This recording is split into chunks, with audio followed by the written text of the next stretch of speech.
Hello everyone, my name is Emeka Obwekwe, Azubike. Some of my friends call me Zubi. I recently graduated from Obafemi Awolowo University medical class of 2023.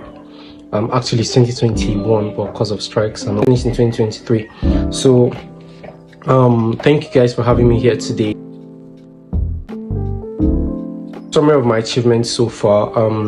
I graduated as the overall best graduating student in my class. And aside that, I also had a couple of distinctions. I had distinctions in anatomy, physiology, biochemistry, pathology, pharmacology.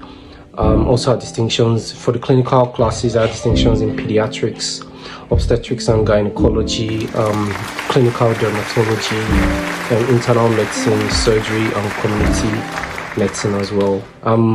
Other achievements, I was also the overall best in a couple of classes and exams. Like I was the overall best in the first professional exam, the second professional exam, and the final professional exam. I was also the best in physiology, pharmacology, pathology. I was the best in internal medicine, the best in surgery, the best in community health, and a couple of other prizes as well.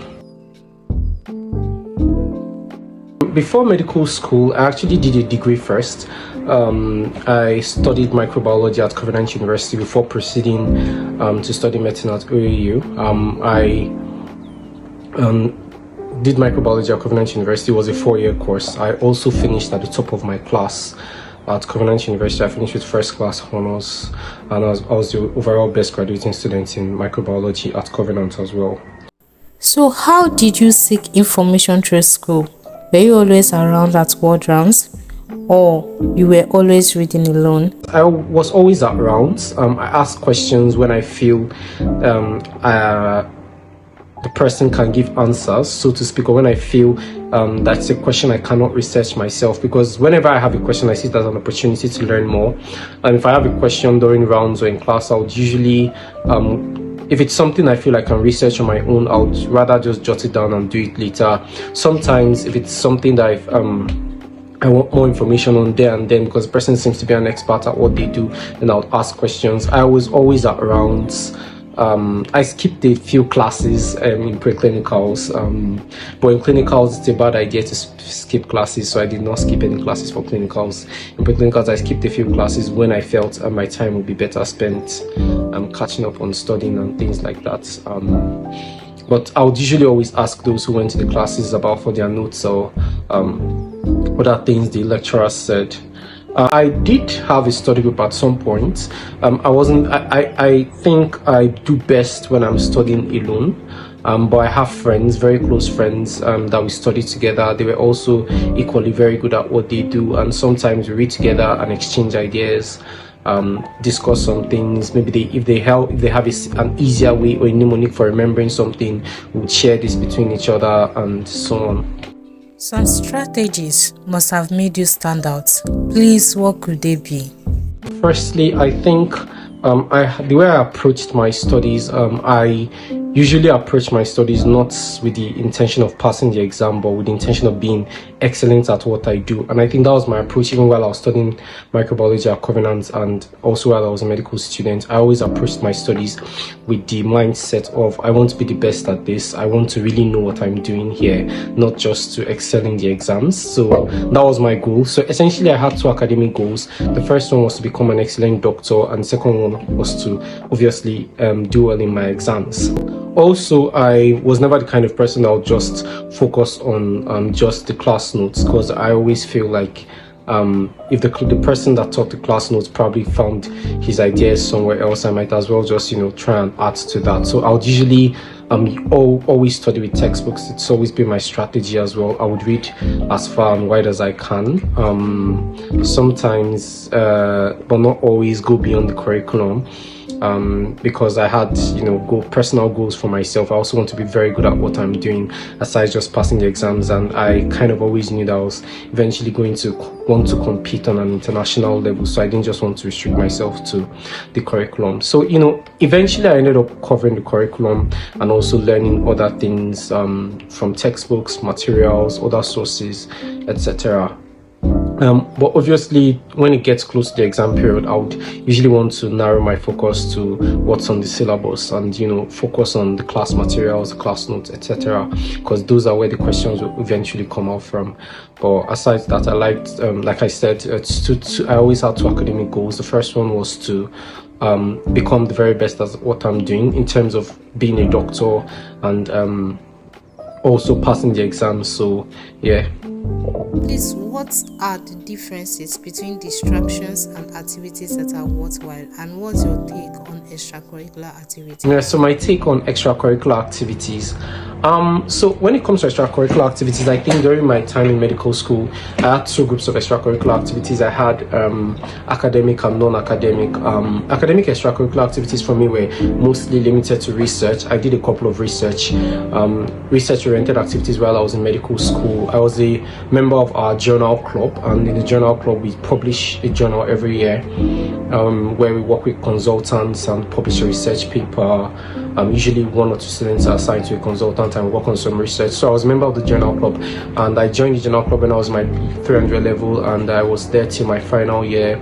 I eventually became the editor-in-chief, so it gave me some exposure on collaborative research. I also did some independent research as well with some colleagues I knew from my first degree, or friends who were working on some things that we just collaborated to put something together, publish some work. Then I think there was a time that my friend and I, a very close friend in medical school, who actually finished as the second overall best in our class, we solved a very interesting case when we were in dermatology, a rare disease, and we spoke to the consultant and we published the case report on that rare disease. So it's what I consider my academic extracurricular activities.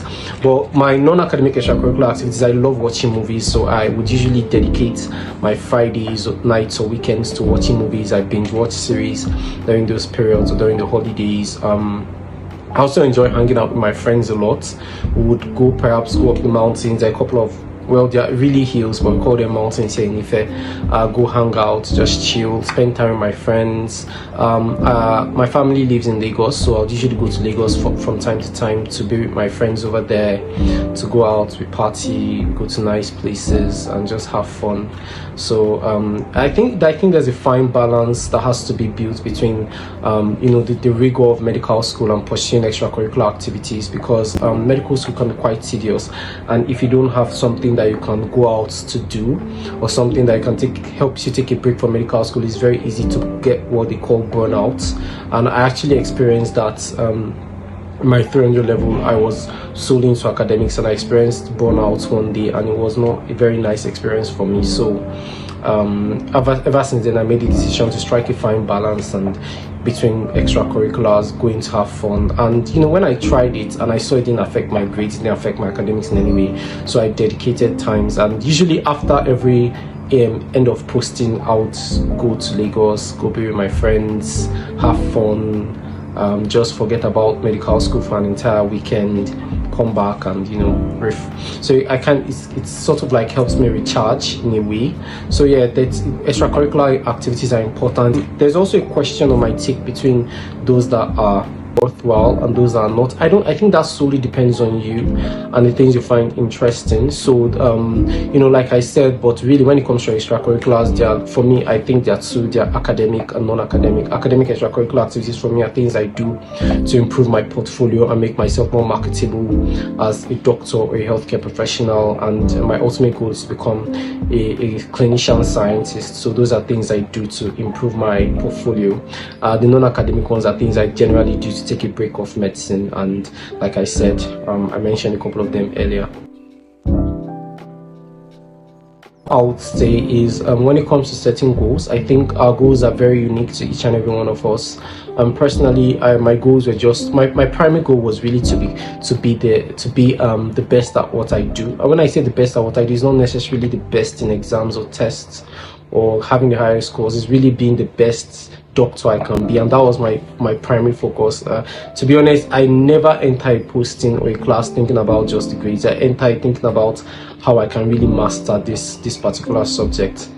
So that was my goal, and usually that's why you would catch me even if I'm pressed for time, I'll try to still do the extra work, do what I can, because I always felt like sometimes what you get in class may not necessarily be enough. You may need to go out and do some extra work.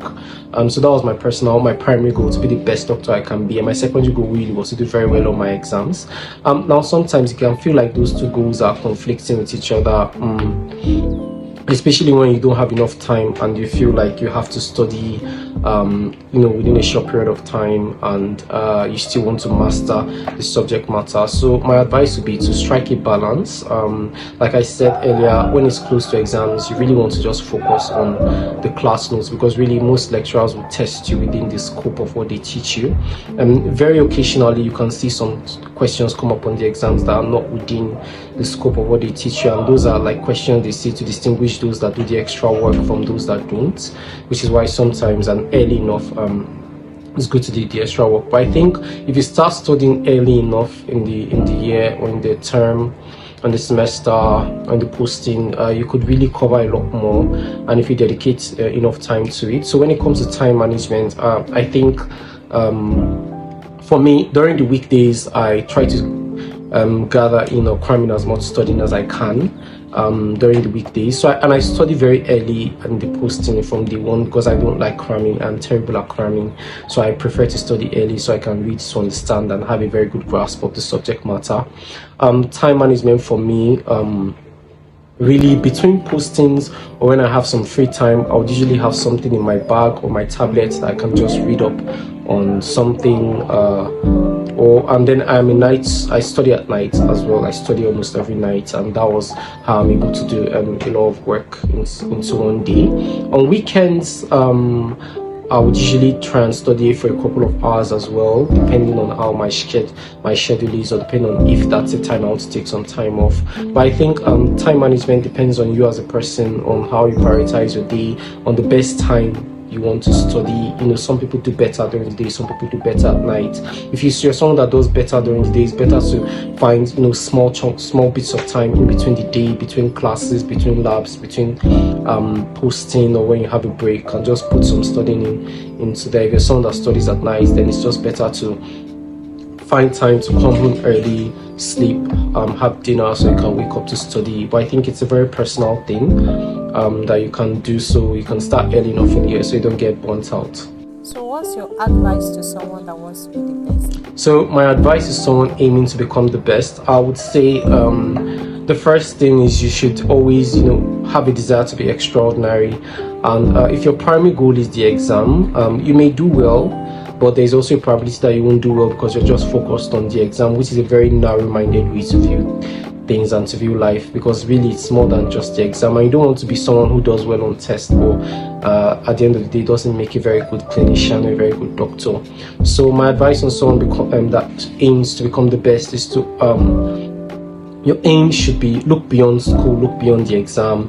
Your primary goal really should be the best doctor you can be, the best clinician you can be, and then when you pick it up from there, then you have like a goal in mind. You have a broader way a broader perspective to approaching medical school. So also in terms of being the best, you should start early, because the best way to approach the exam will be to start very early to prepare, so you don't have to end up trying to cram a lot of things into a short period of time. And also it's important to have mentors in the senior classes. That cannot be overemphasized. I always had someone in the class above me. I would usually he was one of the best in his classes as well, and I would always meet him before any exam, before the posting starts, and ask him, how do I approach this? And because these people have been through this, they have a pattern, they have something that works for them. It serves as a solid framework for you to also build your own kind of like framework to approach the exams as well. It's also important for you to, as much as possible, finish the curriculum, because you can never, at least from my own school, you can never predict where the questions will come out from most times. So I'll always try to finish the curriculum. Past questions are great, it's important for you to practice them, but I would also say you should not totally rely on them, because things can change anytime. Personally in OAU, they were always surprising. Also, things can change. The past questions are good, but I think it's better to test yourself with them when you're done actually studying what's in your curriculum for that particular course or posting. How I made sure I was consistently the best. Really, I don't think I ever entered medical school or any posting or any class thinking I was going to be the best in this. I think I just did me. I really just tried to put in as much effort as I could into everything. I studied. I think I've talked about my study strategies as much as I could, as fast as I could. So I could cover a lot in the short period of time for a course or a posting. I always sought for information from my senior colleagues, those that I knew were very good at what they do. I had one or two of them that would always ask them before any posting exams or class how they approached that particular task. And I was close to, I think as a guy, we tend to have a very laid back approach to medical school, and the girls tend to be very serious. And when I say laid back, it's like, the girls are always jotting or taking notes and rounds and going the extra mile to ask questions. I think it's important to identify those kind of girls and also try to be close to them. So in case you're not somewhere you're supposed to be and they're there, or you don't take notes and they take notes, you could always, meet up with them, have discussions and that kind of thing. Then I think it's also important to have a very good support system. In medical school, you should have friends that you look out for each other academically and socially, and also a support system from home. And I think it's important to, it's at the end of the day, being the best is about a core desire in you to be extraordinary, and the willingness and the work, the willingness to put in the work. You have to work very hard, put in the extra time, the sleepless nights, going the extra mile, starting early, and finding a fine balance between having a great medical school experience in terms of your social life and also being academically sound. Essentially, there should be a core desire to not be ordinary, to just be extraordinary in everything you do. And at the heart of that desire is also the willingness to put in the work. Thank you for having me. Thank you, Dr. Emeka. We really appreciate and love every bit of your stay here. Please subscribe to our YouTube channel. Thank you.